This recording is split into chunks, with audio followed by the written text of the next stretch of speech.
Hello, ladies and gentlemen, and welcome back to the Ultimate Doctor Who Marathon. This is the show where I take a look at every classic Doctor Who story plus a bunch of big finish audio dramas, one episode a day, 7 days a week.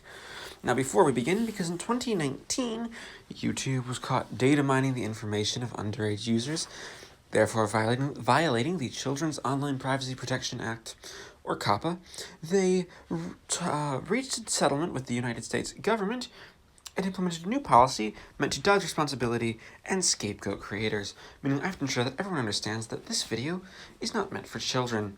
It's not marketed towards kids, it is not aimed at kids. Doctor Who, of course, is a family show that children can watch, but this video, as with all the videos on my channel, are looking at the show from an adult perspective, and therefore adult themes may be discussed. Viewer discretion is advised. So, it is the 28th of October 2020, and we are starting a look at the third Fifth Doctor and Turlough audio, Singularity, released in 2005, 4 years after the last one. And yes, these gaps are getting bigger in between the releases. You had like about a year, now you have 4 years. The next one, the final one we do, will have, well, over 10 years between you got a solo Fifth Doctor and Turlough full cast audio, interestingly. Now, that being said, we're starting with part one of Singularity. Singularity is interesting. We have a non-European setting with Moscow, which I think is good. I like going to a non-European setting because it means the author can basically go around and give us a different setting. Like, this is the 21st century in Moscow. And we seem to be starting with a story that kind of takes on the ideas of attacking pseudoscience. Like, there's this Somnus Foundation. The Doctor and Turlough meet this Lena Korolev, whose brother Alexei has sort of disappeared. Their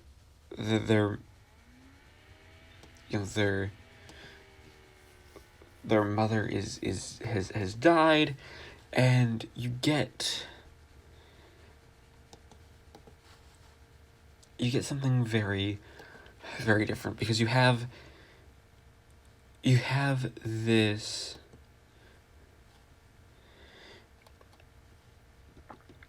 you have this story all about basically tackling this sort of new age sort of cult-like thing, which is very, very prominent for a audio story released in 2005.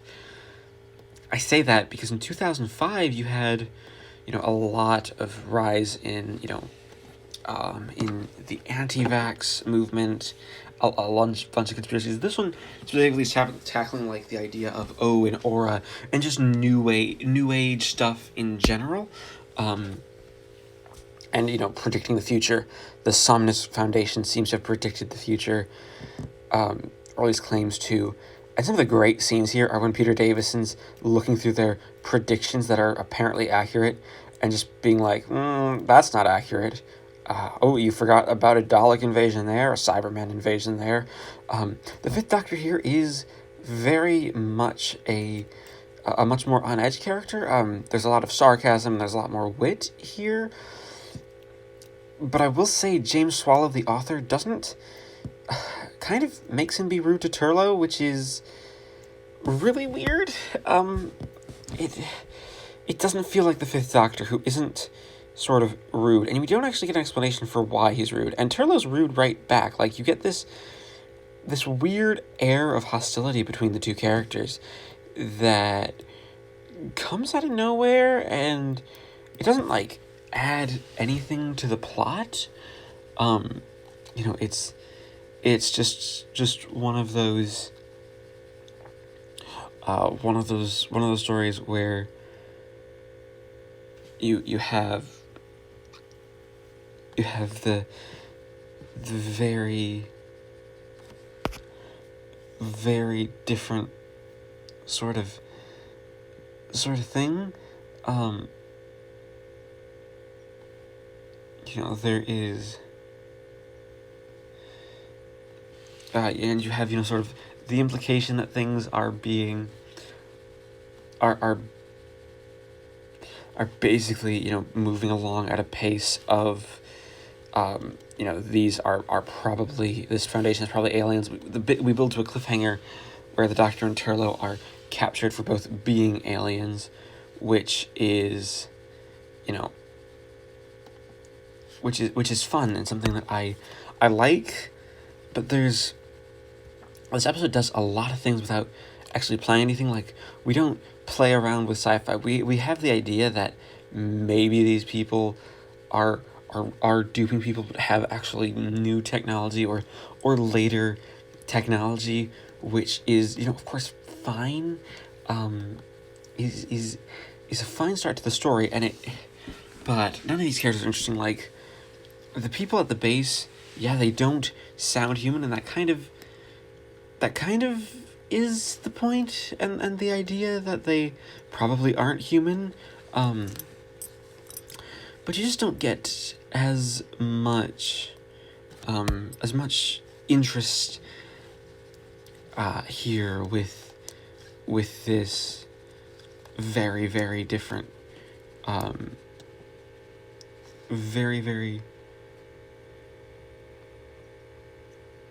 very, very different sort of thing. You have the story as it is.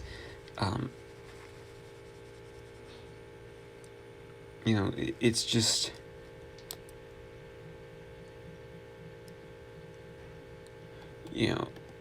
it's not it's not amazing.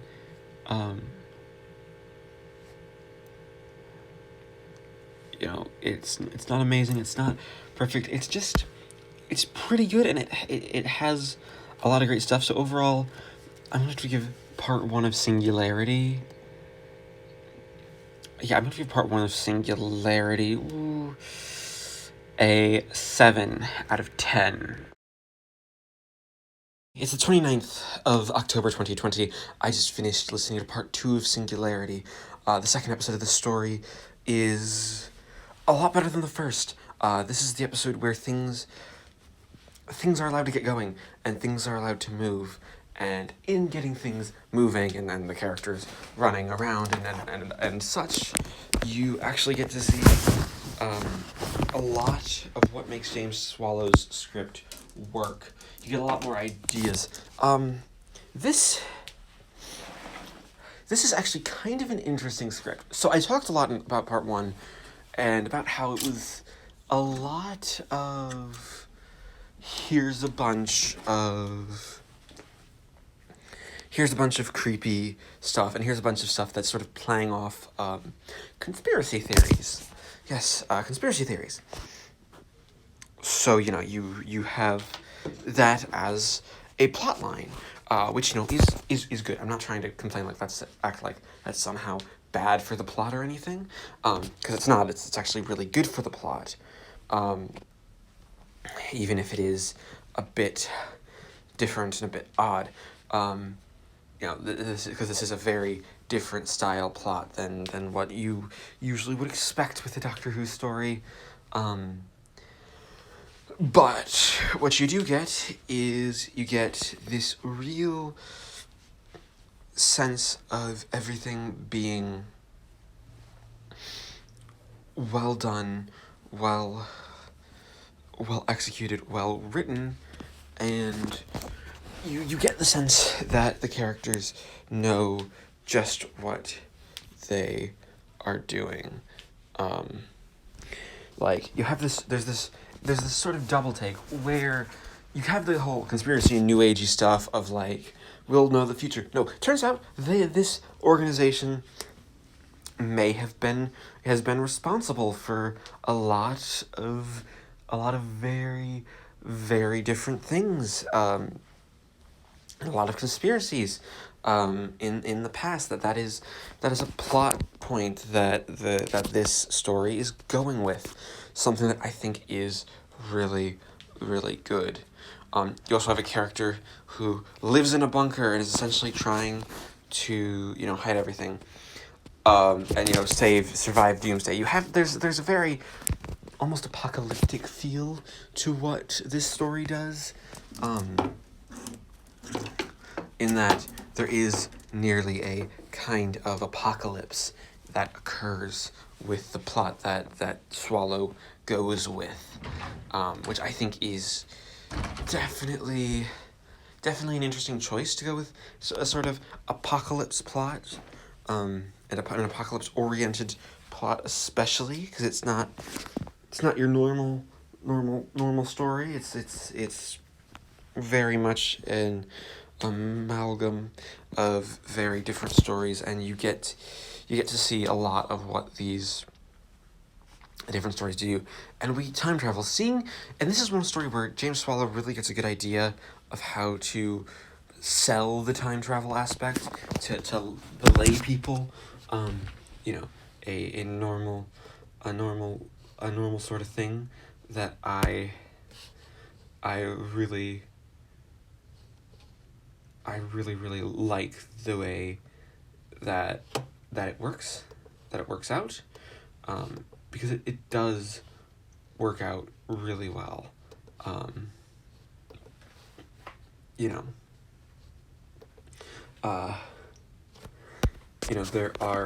there is a lot of stuff going on here, a lot of interesting plot bits, and just the general idea of the story itself, is such a good way of doing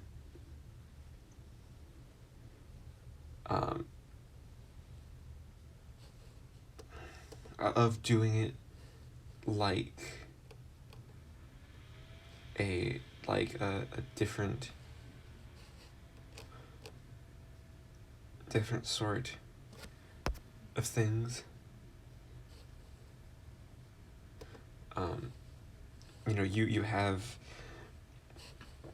You have the plot,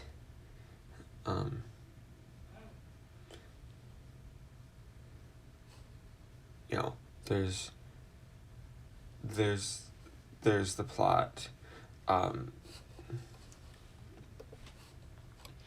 all as everything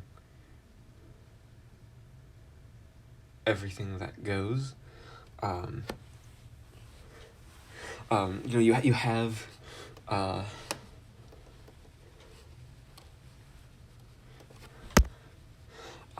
you have something so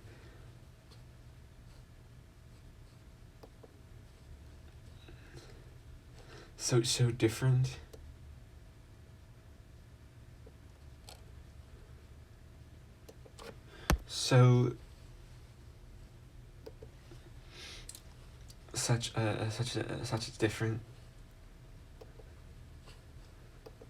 such a different thing, where everything is built up, and you have the idea of them actually abducting humans and making them essentially shells of their former self. That's what the Somnus Corporation, or the Somnus Foundation rather, is doing. That is what this big danger of the episode is. And I think it's just really, really well done. The danger feels real. Everything feels kind of real. This feels like there is something very, very different.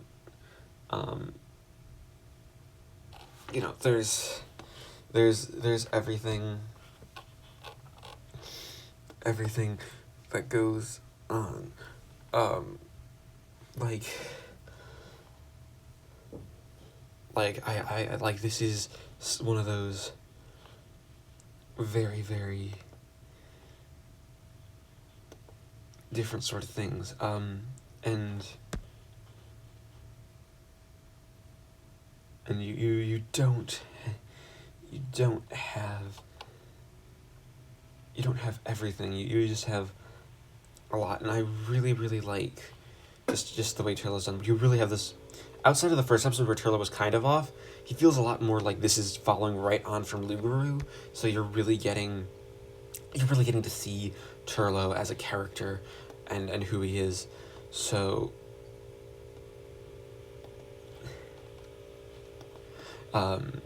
so you have so you really have just a great continuation. So I'm going to give part 2 of Singularity an 8 out of 10. Okay, it is the 31st of October 2020. I just finished listening to part 3 of Singularity, a great episode. An episode that I really do like a lot. It's an amazing idea. This story is getting better as you sort of go through it. First things first, you may have noticed the cover's different. Yes, this is one of those stories where you have 2 covers. Or, well, 2 possible covers. This specifically cover that's featuring now is actually the 10th Planet exclusive one. And I actually kind of prefer it to the first one. It really kind of helps give you the tone of the story a lot better, because this is kind of an icy story with the Somnus Foundation and the understanding of and the understanding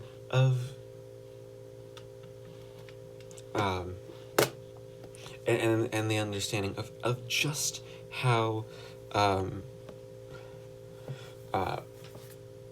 just how the stories, their plans are proceeding, and what sort of this Somnus Foundation wants to do with the sleepers and all of that. It's that specific plot line, because it is a really good plot line, but it is very much brought about because of a specific little idea, and a little different thing. That thing where stuff goes around. It's a very different sort of story that I quite like. And it's a story where you essentially see the Doctor in this role as essentially a character who is out of his depth. The entire Foundation basically knows from the get-go that the Doctor is basically a Time Lord. They know that this is one of the Doctor's quote-unquote corporeal incarnations, and one that they are almost overestimating. Like, a lot of the story goes back, this episode in particular goes back in time and sees the Doctor kind of burn bits of the Foundation to the ground, but you don't entirely see that. It's not clear what exactly is going on. And it isn't by any means a perfect explanation, but you get hints and inklings of things not seen and things not explored throughout the episode. Like, this is one of those great sort of stories where you are questioning throughout the entire story. Okay, what does that exactly mean, and where exactly are we going because of that little plot development? You have a little development here, a little answer there, just a little question being asked to ensure that you are on your toes as a listener. And the Doctor facing off against the Somnus Foundation is really solid. I really like the way that Davison plays it. Davison plays it as just this snap. I am playing this character as essentially full of righteous indignation and fury at what's going on, meaning that you get something very, very different. And Davison pulling the Fifth Doctor pulling out time travel stops and being an incarnation that isn't afraid to travel through time and show time travel to other people and really create what a very what another Doctor perhaps wouldn't create is interesting. It's something that I enjoy so much. It creates such a good dynamic for the character and just get the real sense that everything here is gonna be asking questions, and you're gonna be asking, just asking what all these characters really mean, what they do, what they want, what are their motivations, where are we going with this? Who's evil, who isn't, what's good, what's bad here. There's moral ambiguity here, more so than anything, and I like to see the morally ambiguous characters and things go around.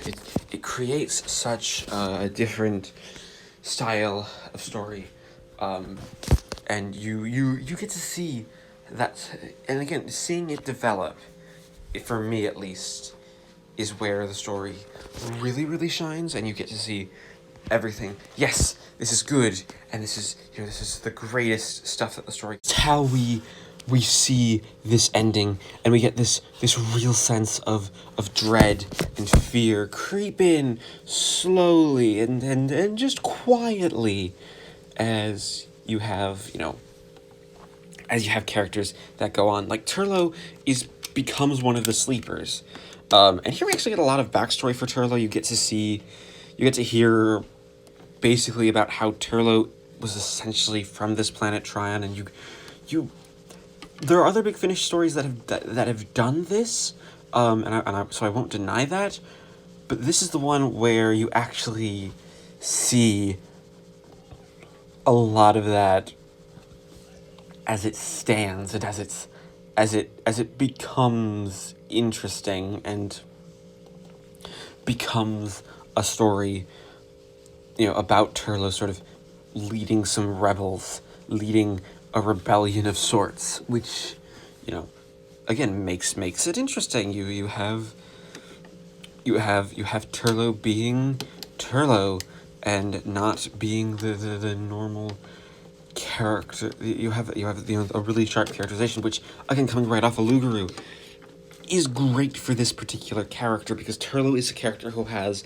suffered quite a bit, just in the fact that he's not a character that everyone loves and everyone likes. He's a character a lot of people don't like. He's a character who you don't always see the best of. You rarely see the best of. You see a lot of him being played as smarmy and evil, and he sort of kind of tries to redeem himself in Singularity.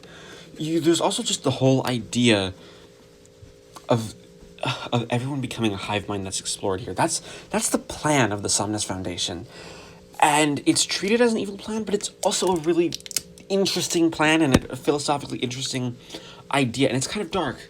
And it's like we're doing this right during a catalyst moment, where this is the only time if humanity was ever to become a singular mind.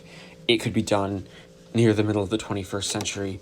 Again, playing off the idea that the human empire is about to expand, and we're about to get space travel and everything going up in the future. It's implied to be early 21st century here. But you don't get that, and so that's what has to be stopped. That makes the stakes so interesting, and it makes things darker than you'd think. So overall, I'm going to give Part 3 of Singularity a 9 out of 10. Okay, it is the 1st of November 2020. I just finished listening to part 4 of Singularity. This final episode hits. And it hits hard. Like, very hard. It's an episode where you really get to see just how far and how dark the Fifth Doctor is willing to go. So the Summoners Foundation, this is the episode, and you kind of get it in the last episode, but you really get in this episode what they're doing.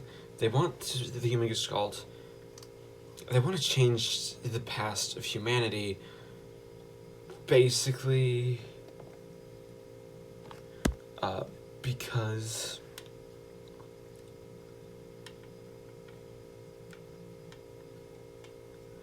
you know, this is one of those stories where you get to see what the Doctor does usually for other planets and some of the darker implications here, but done in a idea for basically for doing a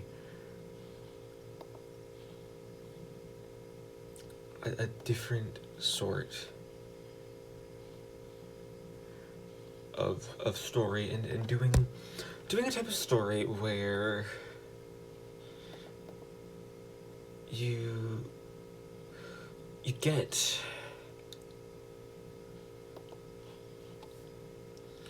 the plot all about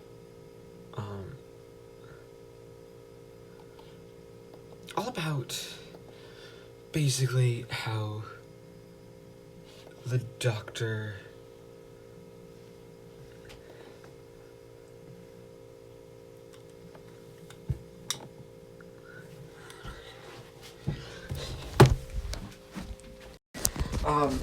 you know, the Doctor being a very solid little a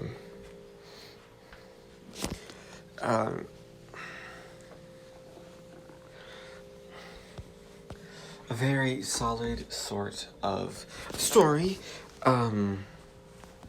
because of the way this plot plays out. You see, how do I explain this? This is very difficult. You basically see the extinction of the human race here. That's the final scene of this audio, and it's dark, and it's a very almost tonally dissonant darkness that, and by that I mean you have a happy ending with the Doctor and Turlo saving the day, Alexei and his sister meeting up. You know, I can't remember the name of for the life of me, because this is what I do. I tend to forget names. Yeah, it's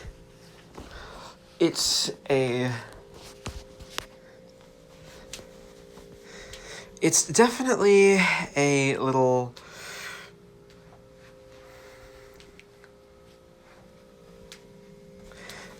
weird,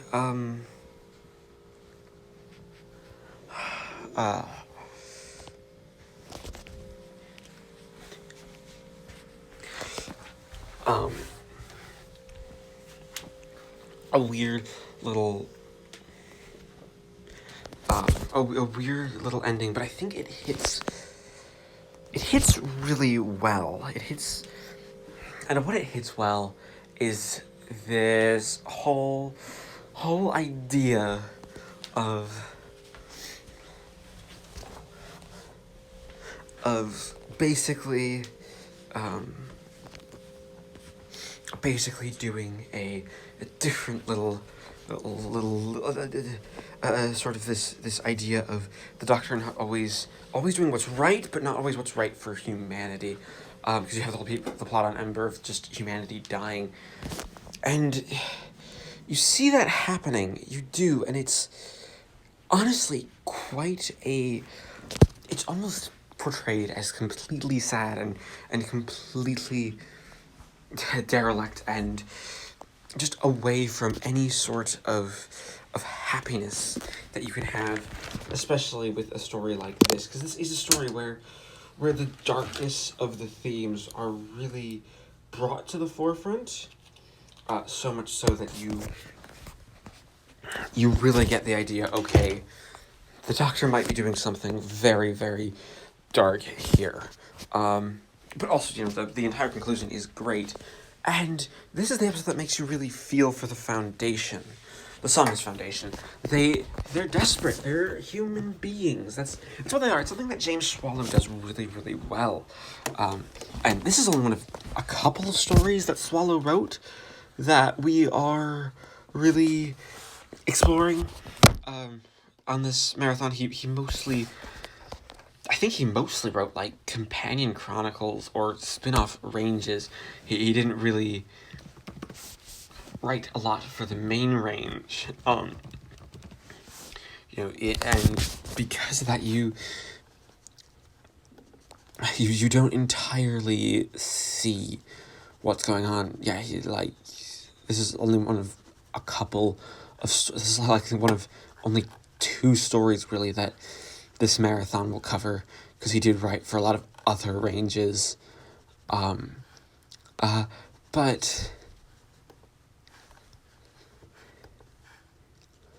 But it is a very, very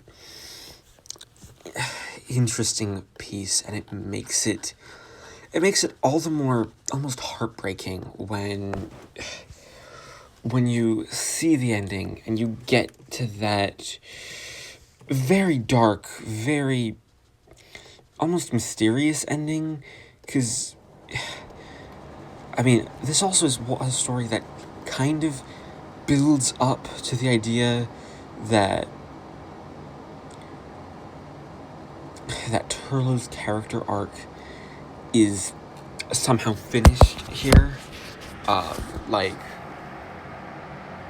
which is, you know, definitely interesting, because it implies at the end that, you know, that this is the story where you're gonna get everything build up, moving into Planet of Fire. But even though there's one more release we're talking about after this, before that, but Singularity really shows what a lot of the story can be, and what a lot of the Fifth Doctor's era can do. So overall, I'm going to have to give it, this final episode, a perfect 10 out of 10. That being said, this is at the end of the story, so we add up the scores and average them to give Singularity a final score of 8.5 out of 10, making this a great story, and honestly a hidden gem in the main range. This is one that no one ever seems to talk about. So, yeah. Thank you. So, feel free to pick this up. It's $2.99 to download from the Big Finish website, so it's pretty cheap, and it'd be nice to have Lou Guru before it, but you don't necessarily need that story. But thank you everybody for watching this installment of the Ultimate Doctor Who Marathon. As always, please leave a like, comment, and subscribe if you haven't already. And join me next time when we take a look at an anthology release, the final Turlough Fifth Doctor audio, at least that this marathon is covering, because no more have been announced, and it's quite weird. And an anthology release with Doctor Who: The Memory Bank and other stories.